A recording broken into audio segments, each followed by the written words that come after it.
Di sebuah masa yang sangat lama, ketika dunia belum tersentuh oleh peradaban modern, terbentanglah hutan lebat nan angker di ujung selatan Pulau Jawa. Hutan itu dikenal dengan nama Alas Wijaya, sebuah tempat yang dijaga oleh kekuatan tak kasat mata dan menjadi batas antara dunia manusia dan alam gaib.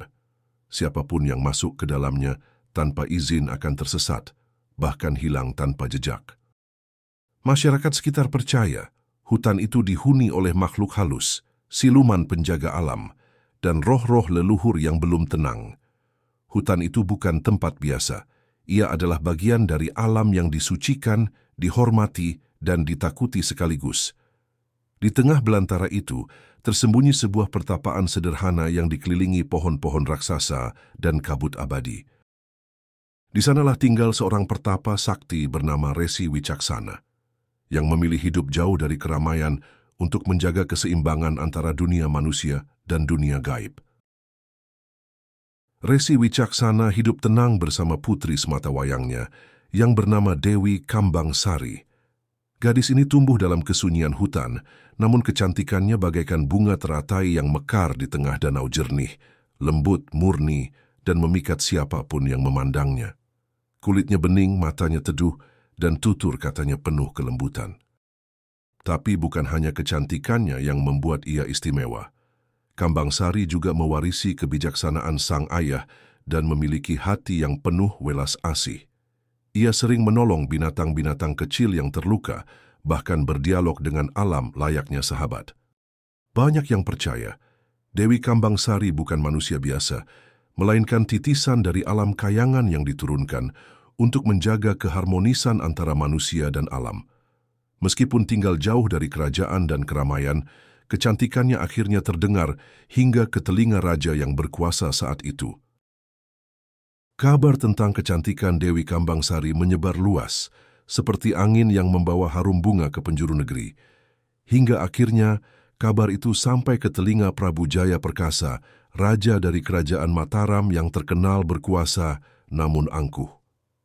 Sang Prabu telah memiliki banyak istri, tapi tak satu pun mampu memenuhi ambisinya akan kesempurnaan.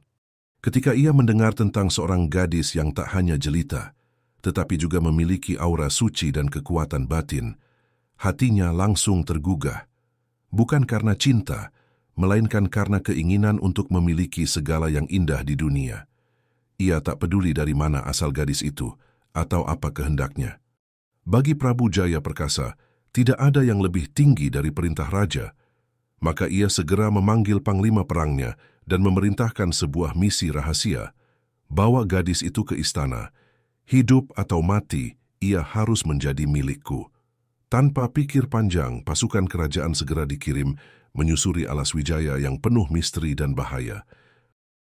Namun kekuatan batin seorang ayah tak pernah bisa diremehkan, apalagi bila ia adalah pertapa sakti yang hidup berdampingan dengan alam.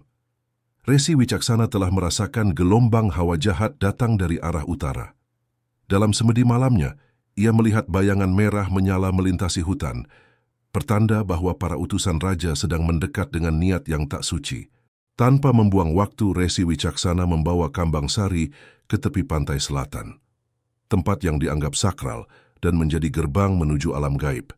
Di sana, sang Resi bersimpuh, mengangkat kedua tangan dan bermunajat kepada para penjaga alam, memohon perlindungan untuk putrinya.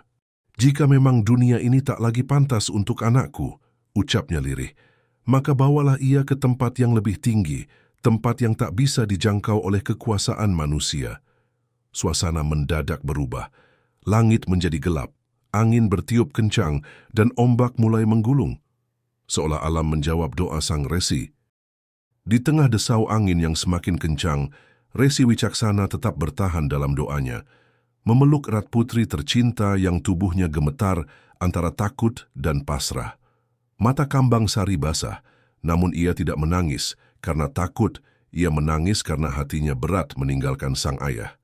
Di hadapan ombak yang mulai menggulung tinggi, sang Resi meletakkan tangan di kepala putrinya dan mengucapkan mantra kuno warisan leluhur.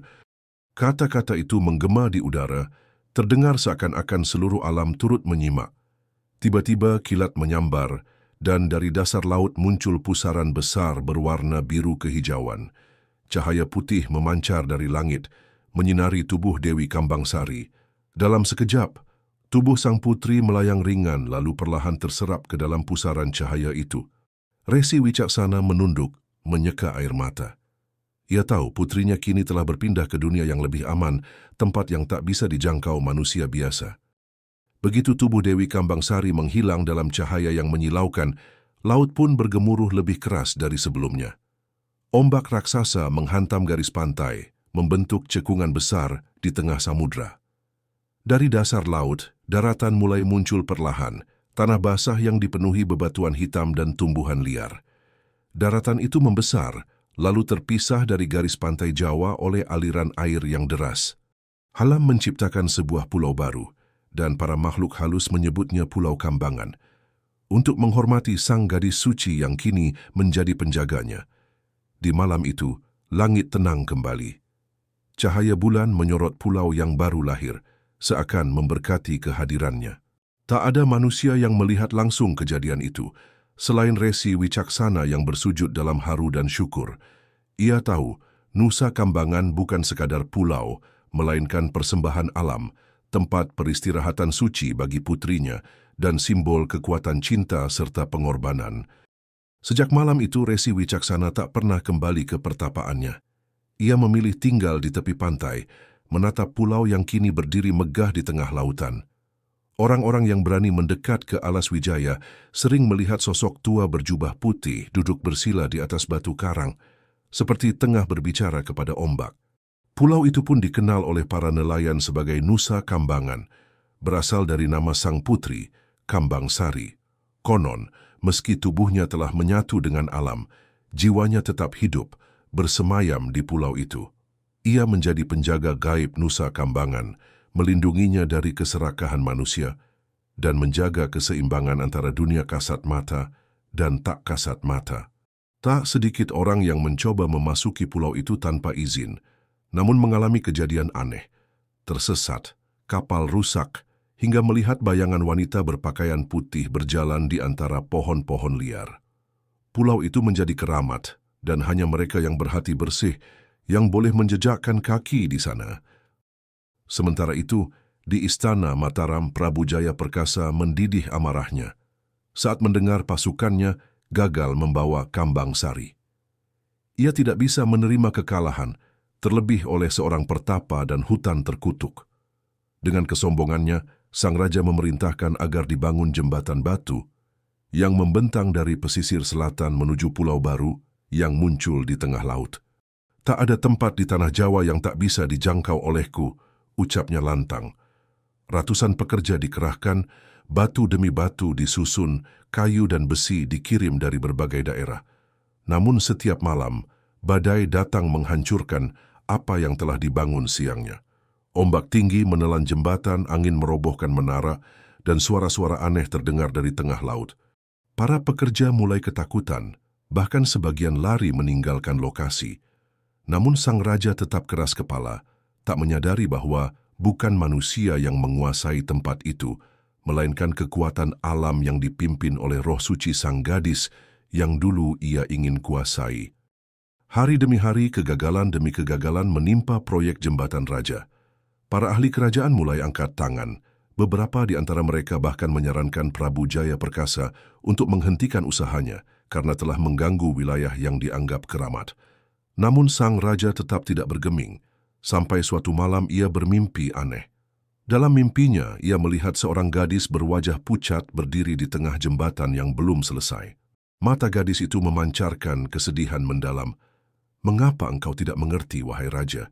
Aku bukan milikmu, aku milik alam," bisik sang gadis sebelum tubuhnya menghilang menjadi cahaya.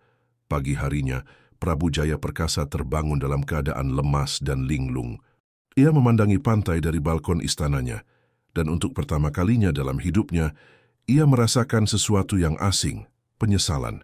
Dengan suara lirih ia berkata, "Biarlah ia tetap di sana, di tempat yang suci dan jauh dari kerakusanku."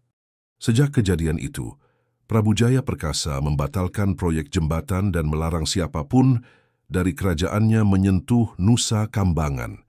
Ia bahkan mengeluarkan titah bahwa pulau itu harus dijaga kesuciannya dan tak boleh digunakan untuk hal-hal duniawi.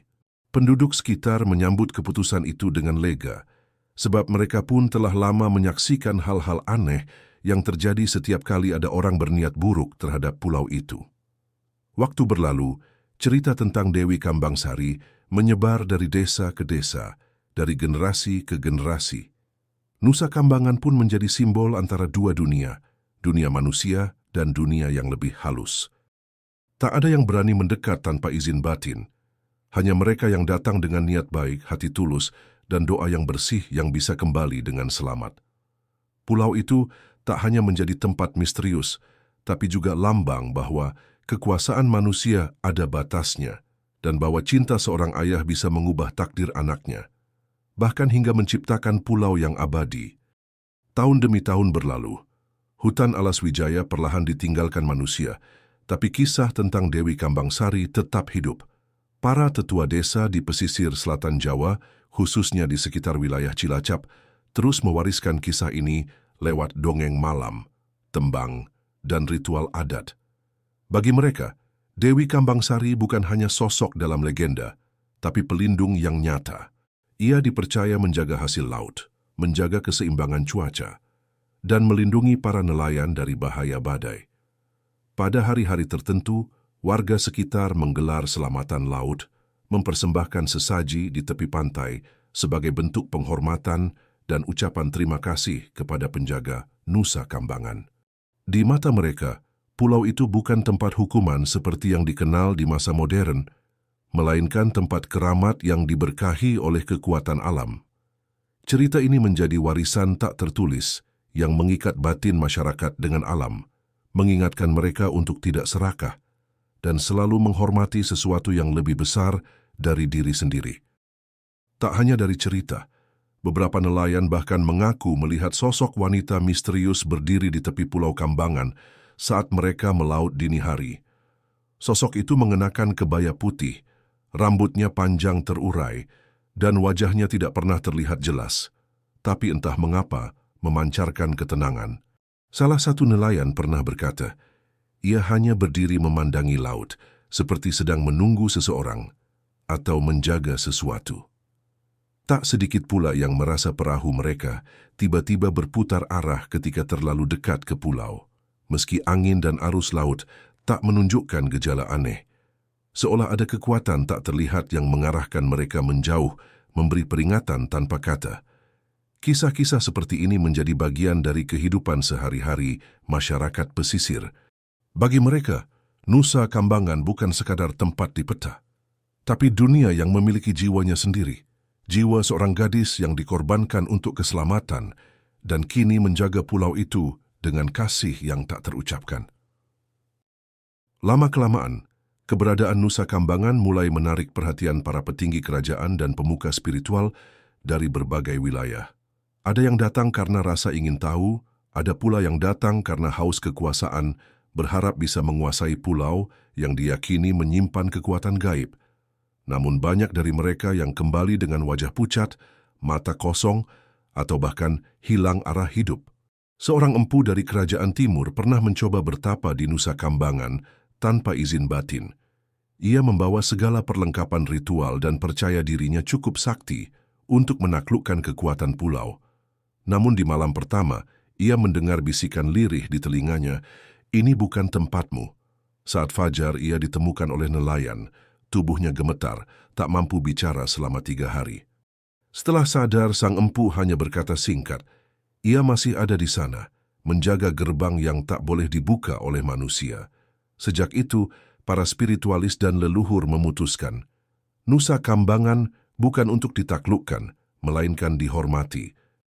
Waktu terus bergulir, dan datanglah masa ketika kekuasaan kerajaan mulai digantikan oleh pemerintahan kolonial. Bangsa asing melihat potensi Nusa Kambangan sebagai lokasi strategis untuk menahan para tahanan, karena terpisah dari daratan dan dikelilingi laut deras. Mereka membangun benteng, penjara, dan fasilitas pengamanan. Namun entah mengapa, meski sudah dikuasai secara fisik, para penjajah tidak pernah bisa merasa tenang di pulau itu. Para sipir melaporkan sering melihat penampakan wanita berbaju putih berjalan di antara pepohonan, atau suara tangisan di malam hari dari arah yang tak jelas. Para narapidana pun sering mengalami mimpi aneh, bertemu seorang perempuan yang menasihati mereka agar bertobat dan tidak mengulangi kesalahan. Beberapa bahkan mendadak sadar, menjadi tenang dan memilih bertapa di balik jeruji. Walau kini dikenal sebagai pulau penjara, Nusa Kambangan tetap menjaga auranya yang mistis. Ia bukan pulau biasa. Ia adalah tempat di mana legenda dan kenyataan saling berbaur. Hingga hari ini, Nusa Kambangan tetap berdiri kokoh di tengah Samudra Selatan, diselimuti hutan lebat dan kisah-kisah yang tak pernah benar-benar padam. Bagi sebagian orang, ia hanyalah pulau tempat penjara, tempat bagi mereka yang dijatuhi hukuman. Tapi bagi mereka yang paham akar budaya dan menghormati warisan leluhur, Nusa Kambangan adalah tanah suci, peninggalan cinta seorang ayah kepada putrinya, dan simbol bahwa alam punya kehendak sendiri yang tak bisa ditundukkan oleh manusia. Sosok Dewi Kambangsari mungkin tak lagi terlihat, tapi banyak yang percaya jiwanya tetap bersemayam di sana, menjaga batas antara keserakahan dan ketulusan, antara keangkuhan dan kesadaran. Pulau itu menjadi pengingat abadi bahwa kekuasaan bukan segalanya, dan bahwa ada tempat-tempat di dunia ini yang hanya bisa dijaga oleh cinta dan pengorbanan. Maka saat ombak menggulung dan angin selatan bertiup pelan, dengarkan baik-baik, karena mungkin suara lembut Dewi Kambangsari masih berbisik dari balik pepohonan, "Jangan ganggu ketenanganku,